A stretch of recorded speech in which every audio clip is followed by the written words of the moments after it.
Dhaggeeffattoota oduutiin jalqabaanii New York Times ajjecha hojjettoota jarmiyaa gargaarsa fayyaa Medicine Sans Frontiers itti gaafatamaan raayyaa ittisa Itoophiyaa fi ajajeessa ta'uu gabaasa hordofee MSF mootummaan Itoophiyaa gabaasa kan irratti deebii akka laattu gaafate. Hamza Hussein gabaasa qaba.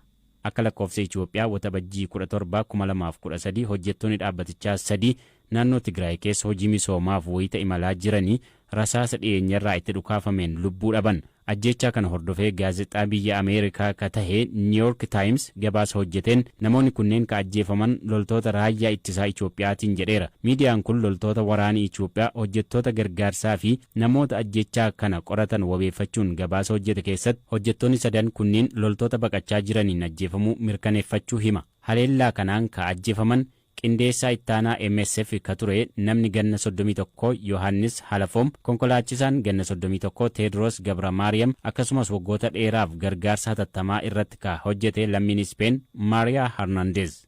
Guyyaa jarri itti ajjeefaman kanatti buufata isaanii Abii Addii irraa gara kibbaatti namoota waraanaan miidhaman barbaadanii qarqaaruuf imalaa akka turan hojjetaan dhaaba gargaarsa namoomaa tokko miidiyichatti himeera. Sa'a 9 irratti mandara Shawiit Hagumaa jedhamu qaqqabuuf kiiloomeetira 2 wayita isaan hafutti konkolaataan Land Cruiser isaanii konkolaattota waraanaa mootummaa gara kallattii wal fakkaataa adeemutti qaqqabe. Taateen kunis Komaandar Diviizhinii 31ffaa akka ta'an Koloneel Taaddasaa Baqqalaatti gabaafamuu loltoonni waraana mootummaa bakkicha turan 6 New York Timesitti himan. Otoma isaan konkolaataa keessa jiranii dhukaasni ka itti baname hojjettoonni MSF kunniin lubbuu oolfachuuf konkolaataa irraa bu'an. Dhumarra garuu Yohaannis, Teedrosii fi Maariyaa loltoota raayyaa mootummaan dhiyeenyarraa itti dhukaafamuun ajjeefamuu miseensi waraanaa Girmaay Mogas.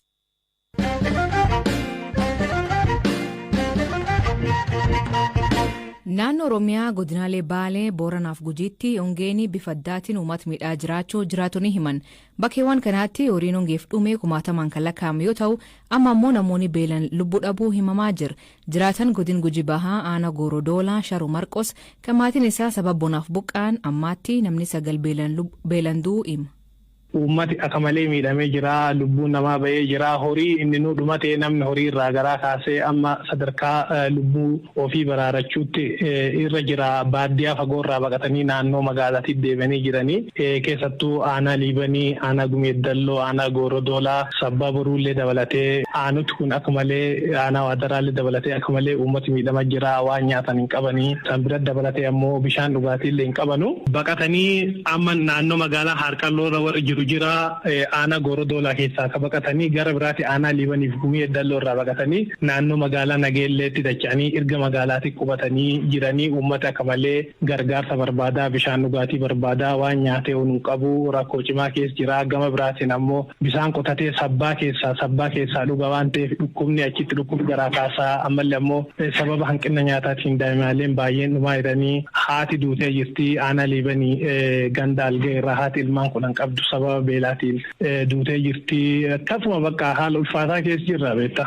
Jiraatan godin Guji Bahaa Aanaa Liiban Misa Tuqee akkuma Aanaa Lehaanii isaan biraatti namoonni du'uu hima. Lubbuun namaallee baay'ee darbaa jira. Hongee kanaatiif jecha nama hedduu gaagamaa jira. Kas du'ee amma hin jirrellee bakka fuulduraa fi namni hundinuu akka maraatee bakka karraan muka guuranii hidhatu jira. Amma namni akka hin jiru. Ijoolleen meeqaa sababa waan hongee kanaatiif jecha ka waan nyaatan dhabaa jecha horii gula ba'anii adduma horii gula tika deemaa oolaniin adduma saniini horii biraa galgala dhabanii galtee ijoolleen bichaa horiin bichaa hojja galee ijoollee erga isin horiin bichaan galee kaa ijoollee kan barbaadaa innaa dhufanu ijoolleen mulunga baddatti gara dhumatteerti dhufanii garuu waa hedduu jira lakki uummata keessa baay'ee jira. Akkana horiin bakka beelaan dararamee namni kun sababa horii kanaa muka cireessaa funaansa waa isaatiif jecha muka kana adawaan tokko irra argeen jenne kanarraa bu'ee kaayyaa baadoo deemu sabuma horiif waan soorata barbaaduuf jecha mukanarraa bu'ee dhumataara.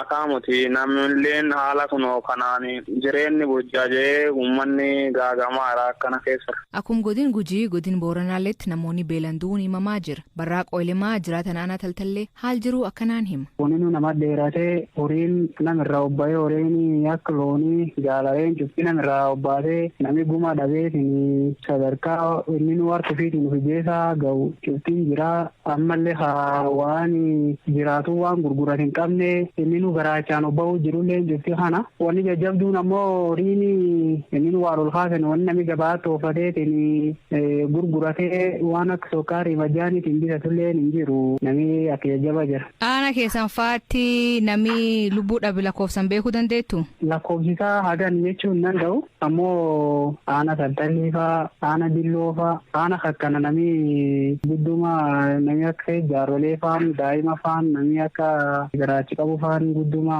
ka'u bayyiraa jedhani lakkoofsaan hagan yoo jechuullee baadhee namni garaachaan obbayee hin jira. Godina Booranaatti ogeessir nyaataa fi fayyaa akka ta'e Aab Galgaloo Boruu haali namoonni keessa jiran baay'ee ulfaataa jedha. Namni baay'ee beelaafis akkasumas wantoota gargaraatiif hiyyummaan kallattii gargaraatiin namsaatiltee baay'ee rakkoo kee jira. Rakkoon hanqinni nyaataas sadarkaa keenyatti sadarkaa hojiin hojjechuun jiru baay'ee ol ka'aa dhufee namni daa'imman sadarkaa gargaraatti hanqinni nyaataatiin yaalamuu jirani. Akkasumas jaarsoleenis yaa'u namni bobbosaa yaa'u waalii jiru baay'ee sodaachisaadha. Godina Booranaa keessa aanaalee akka Areeroo, Dilloo, Taltallefaa namni beelaan du'eeleen hin jiraa jedhanii kan maan qabdan? Yaa wanti beelaan du'ee jedhan kun namni egaa akkaataa gargaraatiin namallee dosa garuu du'aatiiwwan yoo ilaalteetiin jettu baay'atee jaarrolee fa jidduutti baay'atti immoo keessiin kun adosila namni dudduubbeetiin du'aatiin tummaanii wal qabattii akka itti taate akka nama ogeessa tokkotti beeliin shakka garuu kallattiin beelaan du'eedheetiin uummatis taanaan gabaasee yookaan sarvilaansii wayii faan dhooftee faandiin isa kanaa wanni jedhaa soo jiraachuu qabaattaa akka ogeessatti du'aatii nama ta'e jechalee keessumaa jaarrolee irratti eddatti kanaa fi duubisii beelaa waan jedha shakkiin qaba. Maan jennaa yeroo kanatti namni influensinaal istaatasiin isaa gabbu'ee jira, ditoree ta'ee jira, inni sisteemiin isaa hin jirtu dhukkub tokkollee raafuu hin danda'u jechuudha. Asiin dura gargaarsi gara mootummaatii fi gara namoota dhuunfallee ni taasifameefi ture. Ammoo warra keessumaa harka qaleeyyii kan keessaa laaf kana gargar baasanii fa'aa deeggarsi adda akka godhameef jira. Deeggarsis duraan haala ittiin dhufa ture kontiineesiin isaa addaan dhaabate jaarsoleenis taanaa namni nu biratti nu amma sadarkaa waajjira keenyatti wantoota gargara hamma kun emerjensii jedhanii wanti akka aananii fa'anii wanni akka nyaati xixiqqaa wayii akka paastaa maalii kanaan nu bira dhufa kun immoo kallattumaan jaarsolee selekti boona keessa filleetiin ijoolleellee taanaan gabbuufleetiin oduufitti hin jirra. Jeneraalii namni nuunu rakkoo ka'ee jira namni tokkollee rakkoo kan keessaa jira jettee sinati yaadni jirra. Hawwanis ta'es namni guddaas ta'es xiqqaas ta'es namni Tinuyyuu mareetiin cuftinuyyuu nam deeggarsi barbaadu namni deeggarsi hin barbaadne hin jiru haanis yoo lubbuu dhaqqabaa jettee biraan baateen alatti gaafati lubbuu dhaqqabdee bira deemtullee borillee silaaftee wanni hafaan ejjinittum rakkoonittum dhufti haa ta'uuti yaadu tokko yeroo deeggarsi jirutti jaarsoleellee akkasitti adda baasanii gandaan calaladha jedhanii haalii kennamin jira sun immoo dhaabbataani haalii deeggarsitti dhufuus daawwaan ciccituu fi yaa'u wanni itti fufaansa qaba namni abdateetiin kan jedhu hin jirtu. Godin Baalee Baatii namoonni beelanduun himamuullee hooganooti godinichaa deeggarsi kallattiin taasifamaa waan jiruu fi ammaatti namni tokkollee beelan hin doone jedha. Itti gaafatamaan koominikeeshinii godin Baalee Bahaa obbo Jeelan Adam godinichaatti horiin 25 du'ullee namni hagammaa naga qabaa jedha. Qabatamaan ammas odeeffannoo qulqulluu dhugarra hundaa'ellee barbaanna. An amma sa'a siinaa ta'u kana hawaasa san keessa jira. Dhugaatii wanni tokko keessa hin jirre dhugaa qulqulluu. Aduun namni keessa dhaabbatuu hin danda'u. Ammas ammoo aanaa kam ganda kam irratti jettee osoo aanaaf weeruu kennite dhaqallee qulqulleessuu waan danda'u. Injiru bakka takkatti amma namni beelaa fi dheebuun godina keenya keessatti dhiye tokkollee hin jiru. Nyaanni idin sadarkaa emerjensii kun yoo katti buute qopheessuudhaaf magaazina keessatti illee wanni eeggannoodhaan qabamee jiru jira. Aanaa hunda keessatti aanaa daawwee sararratti illee raayituu irratti illee daawwee qaachanillee beeltu sawween irratti illee qabatamaan godina kana keessatti ruuhiin namaa sababa beelaas hin bahe hin jiru. Hanqinni midhaan nyaataa jedhamu hin jiru hin jira. Hanqinni dhiyeessii bishaan nyaataa ol ammatti hawaasni kun rakkoo qabaa jedhee qaamallee gadi bu'ee akka qulqulleessa rakkoo dheebuus kun ammoo dhiyeessii boochiitiin furamaa jira.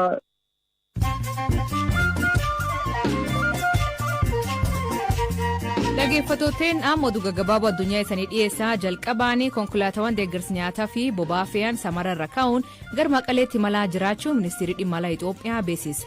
Ibsa baaseen waajjirichi ministeerichaa konkolaataa deeggarsi nyaataa fe'an 20 fi kanneen boba'aa fe'an 3 Maqaleetti qajeeluu hima. Fedhii deeggarsi namoomaa naannicha keessa jirguutuu fi guyyaatti konkolaataawwan 40 gara naannichaa imalan in taasifnaa jedhan. Mootummaan Itoophiyaa karoora dhaabbata telekoomii biyyattii harka 40 abbootii qabeen dhuunfatiif gurguru qabatee ture yeroo biraatti dabarsuu isaa beeksise. Ministeerri maallaqaa sababni isaa jijjiiramni saffisaa maayikiroo ikoonoomii addunyaa fi Itoophiyaa keessatti mul'ataa jiruuf ta'uu ibsa baaseen beeksise. Itiyoo telekoom sababa waraana kaaba Itoophiyaa deemaa jiruun baatii jaha keessatti birrii biliyoona 3 ol dhabuu bitootes dabree beeksisee ture. Ameerikaa Teksaasitti balaa konkolaataa gaaf qibxaataa lubbuu namoota 9 galaafateen daa'imni waggaa 13 oofaa akka ture himama.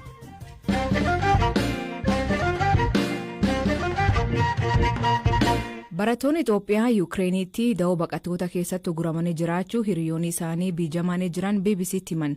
Imbaasiin Itoophiyaa jamanii jiru barattoota kunneen baraaruu fi diploomatoota akka gara sirgee himee ture. Hamza Hussein gabaas qaba. Barattoonni lammiilee Itoophiyaa ta'an hedduun biyya Raashiyaa waliin wal waraanaa akka jirtu Yukireen keessaa baqachuun gara Poolaand seenaniiru. Barattoonni Itoophiyaa kunneen erga imbasiin Itoophiyaa Jarmanii jiru ministeera dhimma alaa Poolaand waliin mari'atee waliigalteerra ga'ee booda garas imaluu akka eegalan ibsaniiru. Haa ta'u malee barattoonni Itoophiyaa 7 mooraa Yukireen keessatti argamutti guramanii ba'uuf dhorkamanii jiraachuu tibbana miidiyaa hawaasaa irratti mata duree oduu ta'ee itti fufeera. Yeroo ammaa Jarmanii akka jiruu fi maqaa isaa eeruu ka hin barbaanne barataan Itoophiyaa tokko Yukireen osoo jiruu ka beeku lammiileen Itoophiyaa yeroo ammaa iddoo da'annoo keessatti guramanii jiraachuu hime. Bilbilli kanaan dura ittiin wal argaa turanillee akka adda cite hima. እኔ አሁን ጀርመን ነው ያለሁት በተለይ ካምፕ ውስጥ ያሉ ልጆች amma kan hin jiru Jarmaniidha kanneen mooraa keessatti guraman ammallee akka hiikamiin jiran dhageenye erganas dhufee guyyaa lamaan tokkoof argadheen ture guyyoota muraasa booda garuu bilbilli isaanii waan badeef argachuu hin dandeenye waan isaan keessa jiran homaa adda baasuun ulfaateera akka oduun dhageenyutti immoo dirqamaan waraanatti akka seensifamaa jiranidha. Liviv bakka jedhamtu barattootni Itoophiyaa 7 yookaan 8 ta'an jiru. Dippiloomaatonni biyyoota kaanii lammiilee isaanii battalumaa achi baafatan hiriyaan kiyya achi jiru wayita waliif bilbilaa turre akkanatti himetti lammiilee Itoophiyaa gadhiisisuuf qaamni birmateef hin jiru. Odeeffannoo kana erga natti mee booda bilbilli adda cite. Gareen dippiloomaatota embasii Itoophiyaa Jarmaniitti argamuu gamasaan barattoota hidhaa jiran kunneen gadhiisuuf gara Yukireen imaluu embasiin Itoophiyaa Jarmanii jiru himeera. Qondaalli embasii kanaa Ambaasaadar Tafarii Taaddasee gareen dippiloomaatotaa roobii darbe gara Yukireenitti imala eegaleera jedhan. Ambaasaadar Tafariin barattoonni kunneen waraana Yukireen dura gariin ji'oota 8 gariin ammoo ji'oota 5 dura gara biyyoota miseensota gamtaa Awurooppaa seenuuf osoo jedhanii kanneen daangaa irratti to'atamanidha jedhan. Barattuun kan biraan gara Jarmaniitti baqattee jirtu dhimma kanarratti BBC'f yaada kana kennite. Barumsaa fi kan isaan ba'an mooraa da'annoo keessa kan jiran 6 yookiin 7 ni ta'u. Namoonni ani dubbisaa ture erga qabamanii naannoo 5 sanaa ol kan turanis ni jiru. Bakka isaan jiran daangaa irra ta'uu natti himaniiru. Hanga sanbata darbeetti waliin haasa'aa turre. Naannoo isaan itti ugguramanii jiran mooraa waraanaatu jira. Kanaafuu loltoonnii fi taankonni naannoo sana baay'inaan jiru. Kanarraa kan ka'e yaaddoo keessa jiru. Amma immoo bishaanii fi nyaata akka duraanii argachaa akka hin jirre natti himaniiru. Namni ani dubbisaa ture bilbilli isaanii humnoota nageenyaan akka irraa fudhatamaa jiruu fi bilbilliyyuu akka isaaniif hin eeyyamamne natti himee ture. Dhageeffattootteen sagantaan irraa ganumaa torbaan guutuu nu waliin turuu keessaniif ulfaadha isaniin jenna. Mammaansi galgala kanaa aanan bana dhiisanii attuu namaan jedhanii jetti qaxurreen hiikan isaa maanii kooment keessatti nu beeksisaa. Sagantaa kan qopheesse Hamza Hussein gam teknikaatiin Mubaarak Abdallah kan isaniif dhiyeessan Asli Galgalooti ak torbaan dhufuu sa'aatii akkana nagaa waaqa kee bulaa oraa bulaa deebana hangafamaan bulaa.